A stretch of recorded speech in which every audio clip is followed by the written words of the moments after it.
conservative new media viewers and Jeremy Lin fans around the world, what is going on?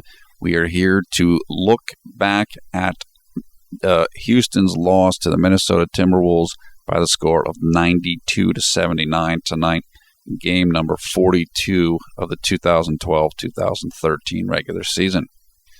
With the loss, Houston drops to 21-21 on the season.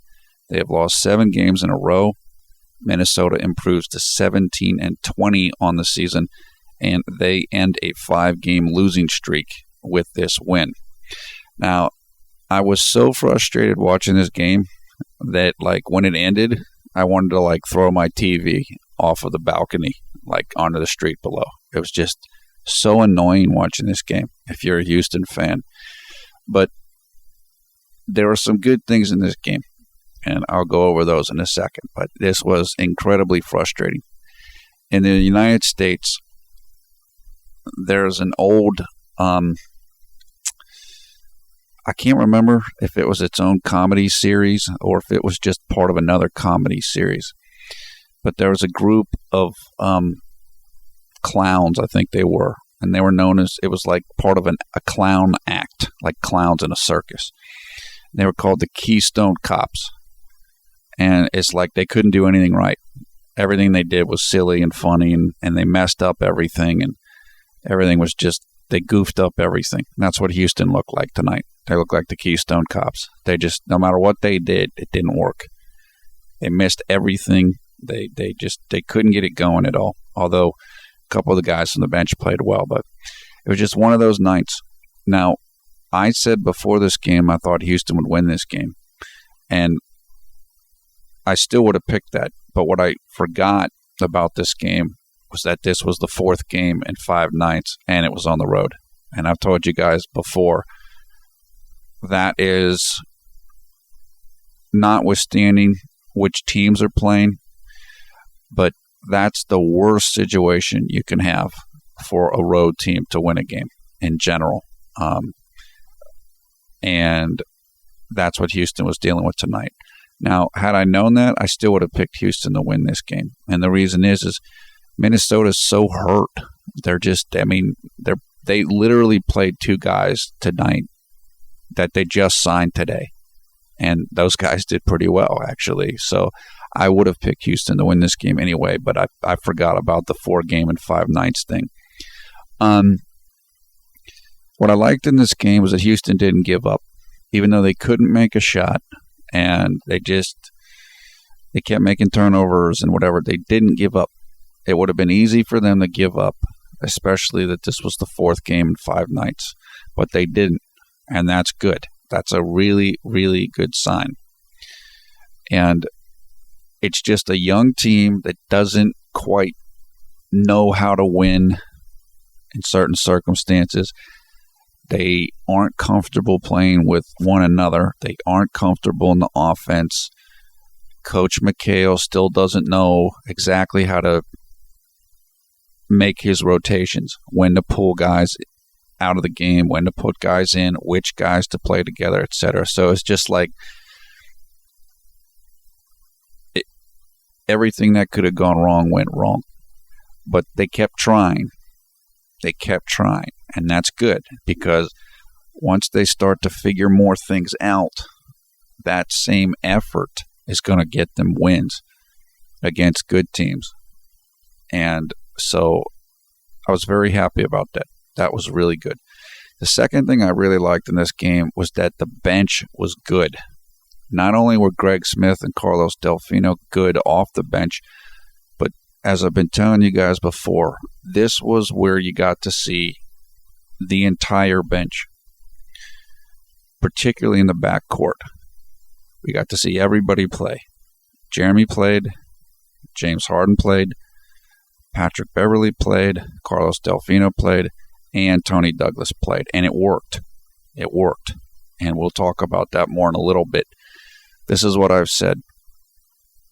When you play a fast tempo like Houston does, you need a lot of depth on your team. And that came up today. But the other thing I thought about was when you're a young team, you need a lot of depth because your guys are going to be inconsistent. You're going to get inconsistent performances from them. And so in that circumstance, the more guys you have, the better chance you have of getting somebody that's playing well. Jeremy didn't play well today. James Harden didn't play well today. But Patrick Beverley played pretty well today. And Carlos Delfino played well today. And Tony Douglas played well when he came in. So that's why it's so important to have the depth. Now, again, when you're a veteran team and guys are more established and their skills are better, maybe you don't need that as much, although it helps. I mean, look at the Los Angeles Clippers. They're unbelievably deep, and it makes everything easier. But when you're a young team and you're playing fast, you must have depth. And I really was happy with how the bench worked today with that extra guard in the rotation. That I thought was key today. What happened in the game was, again, Houston just couldn't shoot. They just missed all kinds of open shots. Minnesota got hot. They hit shots. They just got into a rhythm, and the guys that just got signed and everybody just started getting into a flow for Minnesota, and they won. Houston had some chances in this game, but it just didn't happen. So, I mean, that's basically what occurred in this game, and it's too bad that Houston's now 21-21 and 500, but they're still in good position because Portland's starting to lose. Minnesota's all injured, so Houston still can get a good playoff spot. They just need to hang in there. This is the hardest part of the season on the schedule by far, and it's almost over. In fact, tonight was probably the end of it.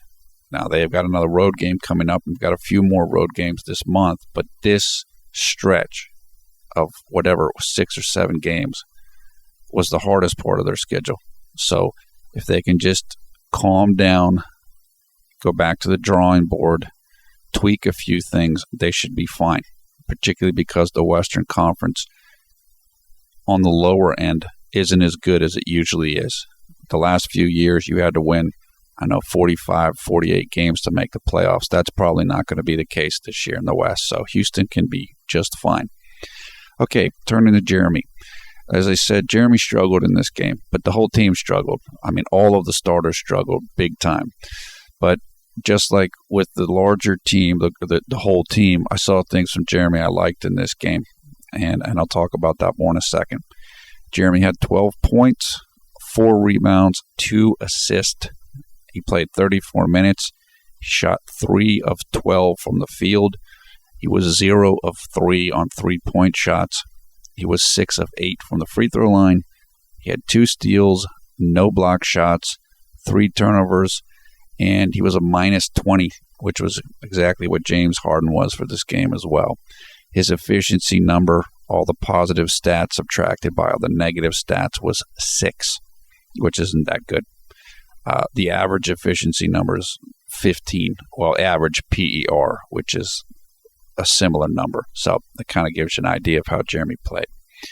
Now, I have talked about in the past 5 conditions under which Jeremy's going to struggle. 1, he's tired. 2, he's not hitting his shots, his jump shots. 3, he's not getting easy shots in transition. 4, the game's a little bit too fast for him at certain parts. 5, the opponent has a really good shot blocker. Well, 4 out of 5 of those conditions happened tonight. The only one that didn't happen was the shot blocker. Jeremy couldn't hit a shot, and he was trying really hard, but it just wasn't working. Like, late in the game, he had that one. He went right at the basket, and he got the offensive foul. I mean, the effort was there. It just wasn't working. Now, it's been about 5 games or so since we've seen a Linsanity 2.0 game, but I'm not concerned about it. As you know, a couple of those games are very close to being Linsanity 2.0 games, and they were good games. Jeremy played well, just didn't quite meet the threshold of, in my mind, of a Linsanity 2.0 game. Jeremy was upset tonight in a good way. Now, if you saw this game, you know what happened, which was he didn't play that well in the first half. And Patrick Beverley came in and he played pretty well. I thought Patrick played quite well, actually, and he was playing better than Jeremy was. So, start of the third quarter, Patrick Beverley starts, Jeremy Lin doesn't start. And then when Jeremy came in, the teammates weren't passing him the ball. I mean, I noticed this a couple times, couple possessions. And the thing that was good, and we've seen this before with Jeremy, is he was mad. He was upset in a good way. In a good way. It doesn't help to get upset and just pout about it. Or, oh, poor me. That doesn't do anything. What you do is you get upset and you do something about it. You take matters in your own hands. For Jeremy, that means, go to the basket. Make something happen. And that's what he tried to do. And it didn't work that well. As I said, it didn't work for anybody on the team tonight. But he kept trying to do it. And that's the important part. It's easy to try hard when you're doing well. It's a lot harder to try hard when you're not doing well. What I saw from Jeremy tonight was he tried hard even though he wasn't doing well. Even though McHale dissed him with not starting him in the second half. Even though teammates dissed him by not giving him the ball early in the third quarter. That is what a champion is made out of. Is when you can make yourself keep going when nothing's going your way. And that's what Jeremy did tonight. And I'm really proud of him. And I'm happy for him because that's what you have to do. That's what you have to do. If you can do that, if you can make yourself keep going when nothing goes well, then when things start to go well and you're in a bigger circumstance, in a bigger situation, you'll have the mental toughness to be able to do it. When you're in a championship situation, then you will be proven. And that's what Jeremy did. So, again, it's easy to look at this game and, oh, it's so bad and blah. There's a lot of good things in this game. A lot of good things for the team and for Jeremy individually. Like I said, I understand why Coach McHale went with Patrick Beverley in the third quarter. He was playing better. And remember, this team coming into this game had lost 6 straight. In other words, they need a win any way they can get it. It's not about hurting people's feelings or Jeremy's going to lose confidence. They're trying to win. And I told you about Coach McHale the other day. He's an old school coach. He's not here to, everybody's not going to get a trophy for participating. He wants guys that are going to win. And if he doesn't think you're doing well, you're out. He's going to bring in somebody else. And that's okay as long as he's like that with everybody. Now, again, there are some players in the league, I believe, that just can't handle that. They're just babied and coddled, and they're not used to that. But that's old school mentality. And, that's what Kevin McHale's all about. You see him walking on the sidelines there, his ankle's all messed up from his playing days. I mean, he's a tough dude, and that's the way he coaches. And I really don't have any problem with that. And I don't think Jeremy is going to have a problem with it because I think he understands how Kevin McHale is. It's not personal. It's about winning, and it's about that's the way he approaches his coaching duties. As I said, Jeremy could be Tony Douglas, who it's like Tony Douglas didn't even exist last game, and he didn't exist until late in the third quarter in this game. That's somebody that got dissed. Jeremy, okay, didn't play that great, so we're going to play Patrick Beverley. That's not a big deal. Honestly, that'll make Jeremy tougher mentally as long as he doesn't get all sensitive about it, and I don't think he will. Jeremy's not that type of dude. Again, Jeremy's had to go through a whole bunch to get to this point, to be able to do Linsanity 1.0, to get the big contract and to be what he's doing. He's not a mentally weak guy. If he was, he wouldn't be where he is. So he'll be fine. J.J. Barea, again, was schooling Jeremy on defense. And it's, as I said, Barea's just too small for Jeremy. In other words, he can get by Jeremy quick and easily. He's too little, and Jeremy's too big to guard him. That's why when they brought in Tony Douglas, he guarded JJ a lot better because Tony's smaller than Jeremy, and it worked. Now, Jeremy had a very nice individual move early in the third quarter. He was isolated against, I can't remember who it was. It looked like it was a switch, like a bigger guy was on him. It might have been JJ Barea, but I can't remember right now. That was a very good move. He went behind his back and did a crossover. I mean, it was a quick, strong, aggressive move. And I've talked to you guys before about it. He needs to continue to work on one-on-one moves. That was a great move. That might have been the best move I've ever seen Jeremy do, actually, individually. And it was good to see. He got fouled on the play. He got fouled on the ground, meaning he wasn't shooting. So he didn't get free throws out of it. But, he made his move, and he got fouled doing it, and it was good to see that. And he was mad at that part. Like I said, that was right soon after the part where he wasn't getting the ball. And so he's like, you know what, screw this. I'm doing it. I'm going to do my thing. And that's good. So he said that's what we want to see from Jeremy. People want to be more aggressive. That was aggressive. Now, we talk about Harden, about James Harden, Beard, forcing shots. And he definitely did that tonight. And he did it in the last game. He's done it the last few games. I got to say this again in defense of James Harden. The reason why he is forcing shots is because he's the best scorer on the team.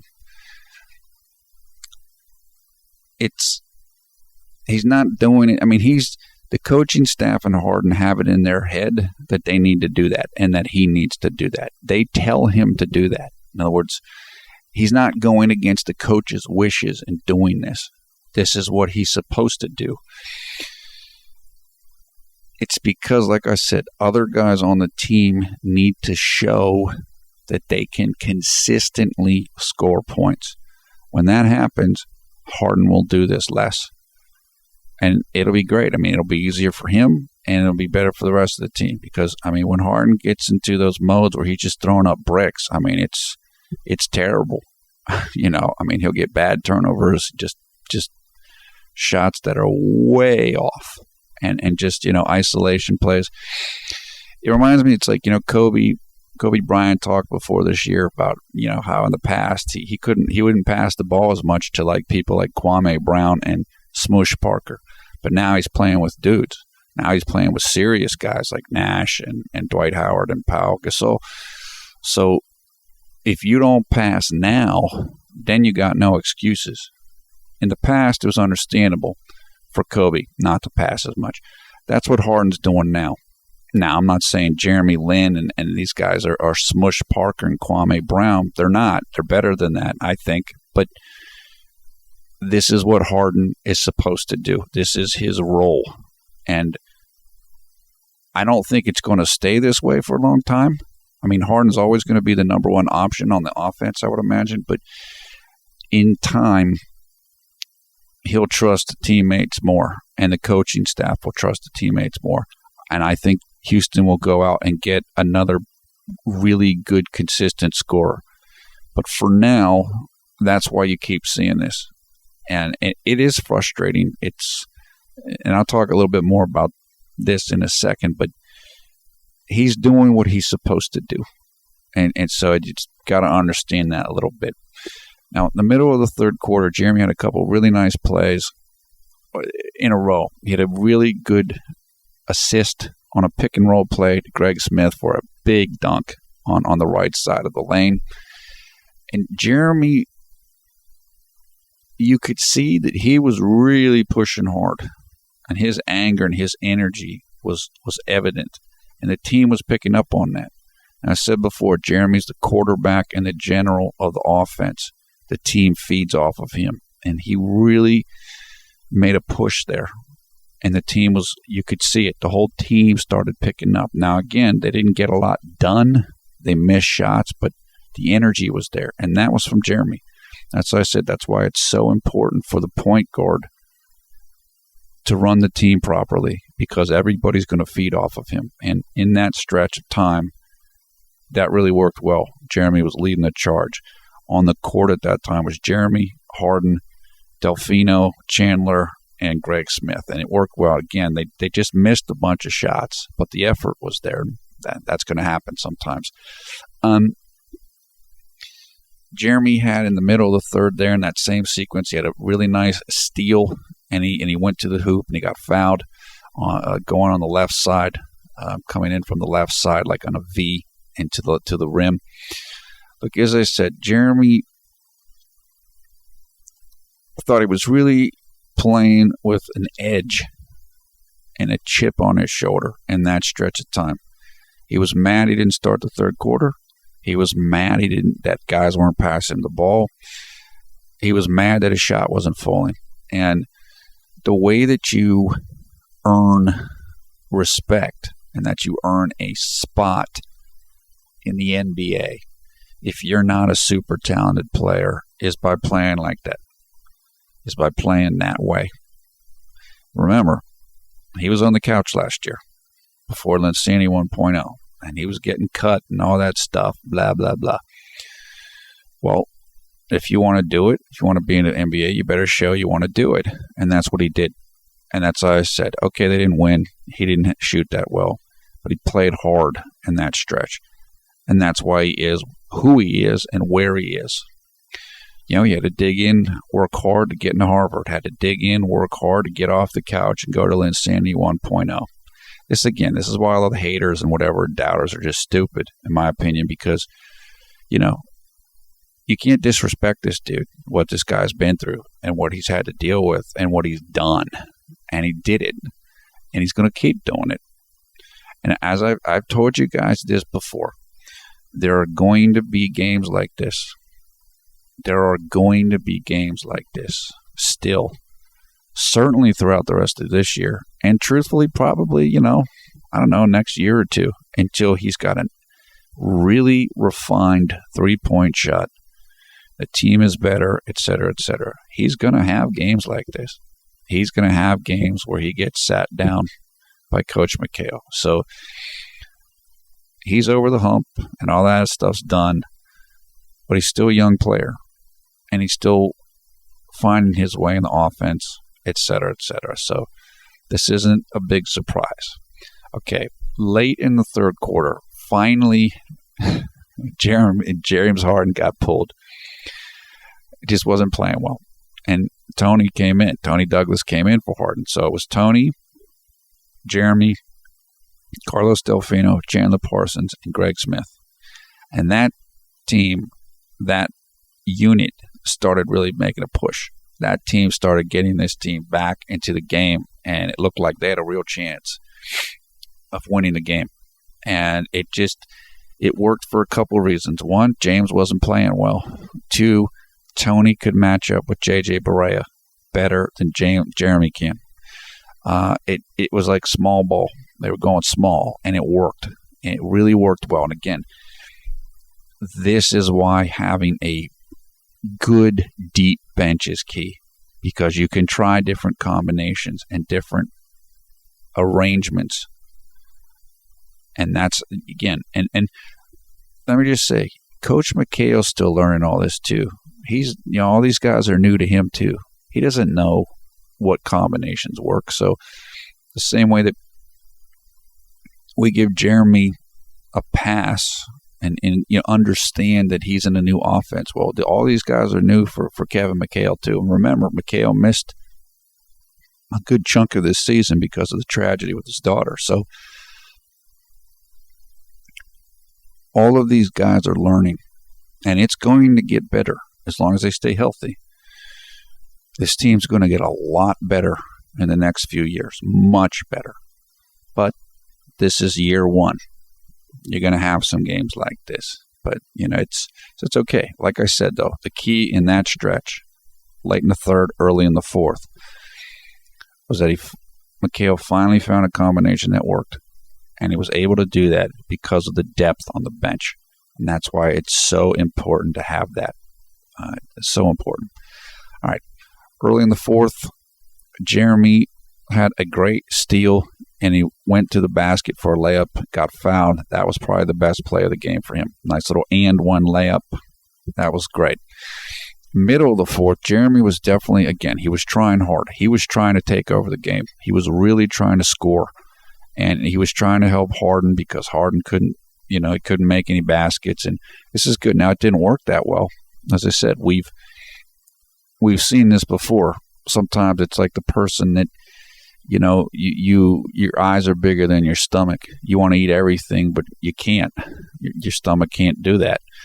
Jeremy was trying to do everything, but it didn't work. But it was good that he was trying to do it because that's what we want him to do. That's the way he's going to expand his game. If you don't try, you can't succeed. You can't learn what you need to do differently. And so Jeremy was doing that. Late in the fourth, Jeremy had a nice little, again, he was isolated against one of the big men on a switch, defensive switch. And you saw he did a little fake, did a step back jumper. He missed, but he got fouled. Again, when you're a guard, you get a big man on you, you need to go to work. You need to take that guy. Either go to the rim or shoot a jumper over him. Jeremy recognized that, and he made the move, and that was good. All right, the summary is it's a very tough loss, but I really like the effort, and I like the depth of the bench in this game. It's not fun that the Rockets are 21-21 after they were 21-14, but they're still in good position for a playoff spot. Very good. Very good. Everything should start getting easier for Houston now. Their schedule's going to get much easier. They still have a few more road games this month, but they're not as tough. And pretty soon, there's going to be some more home games coming up, and things are going to get better. I said in the last video, I think there's only 2 more stretches in their schedule for the whole rest of the year, which is basically another 40 games.